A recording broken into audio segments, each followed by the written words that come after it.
नमस्कार दोस्तों, मेरे चैनल भक्ति मार्ग में आपका स्वागत है। अगर आप लोगों ने मेरे चैनल को सब्सक्राइब नहीं किया तो प्लीज़ मेरे चैनल को सबसे पहले सब्सक्राइब करें, उसके बाद मेरी वीडियो को लाइक करें और शेयर। आज हम आपको बताते हैं कि नरक जाने का असली हकदार कौन होता है। जानिए, भगवान विष्णु ने बताई सच्चाई। श्री कृष्ण ने युधिष्ठिर को बताया मृत्यु के बाद कैसे लोग जाते हैं स्वर्ग और नर्क। जाने, भगवान श्री कृष्ण युधिष्ठिर को बताते हैं कि व्यक्ति अपने कर्म से ही स्वर्ग और नर्क का मार्ग प्राप्त करता है।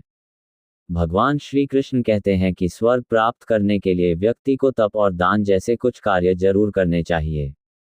मुख्य बातें, व्यक्ति को उसके कर्मों से मिलता है स्वर्ग और नर्क। महाभारत के अश्वमेधाधिकम पर्व के अध्याय 106 में कृष्ण बताते हैं कैसे लोग जाते हैं स्वर्ग और नर्क। भगवान श्री कृष्ण ने युधिष्ठिर को बताए सुखी जीवन के रहस्य।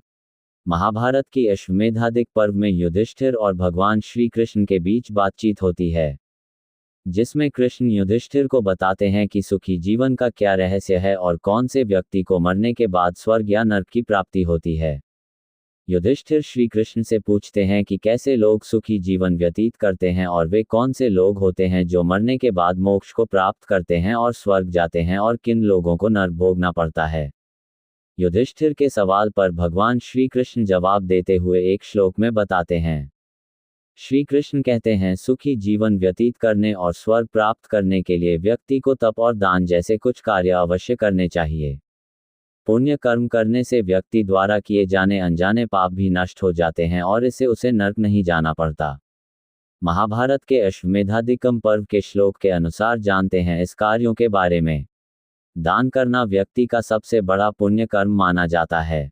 श्रीमद् भागवत गीता में भी इस बात का जिक्र किया गया है कि जो व्यक्ति जरूरतमंदों को हमेशा दान करता है और दान का हिसाब किताब नहीं रखता अथवा गुप्त दान करता है, उसे पुण्य कर्म की प्राप्ति होती है। ऐसे व्यक्ति के सभी पाप कर्म भी नष्ट हो जाते हैं और मरणोपरांत उसे स्वर्ग की प्राप्ति होती है। श्री कृष्ण युधिष्ठिर को बताते हैं कि मनुष्य का मन चंचल होता है और वह इधर उधर भटकता रहता है, लेकिन ऐसा मनुष्य जिसका मन बस में नहीं रहता और अत्यधिक महत्वाकांक्षा वाला होता है, वह अपनी इच्छाओं को पूरा करने के लिए कोई भी गलत कार्य कर सकता है। ऐसे व्यक्ति अपने कार्यों की वजह से नर्क भोगते हैं। जो व्यक्ति ऐसी इच्छा रखते हैं कि उसे मरणोपरांत स्वर्ग की प्राप्ति हो, इसके लिए अपने मन और इच्छा को वश में रखना चाहिए। श्री कृष्ण युधिष्ठिर से कहते हैं कि सत्य बोलना भी व्यक्ति के खास गुणों में एक होता है। जो व्यक्ति जीवन भर सत्य का मार्ग अपनाता है और हमेशा सत्य बोलता है, उसे जीवन में सफलता तो मिलती ही है, साथ ही मरने के बाद ऐसे व्यक्ति को स्वर्ग प्राप्त होता है।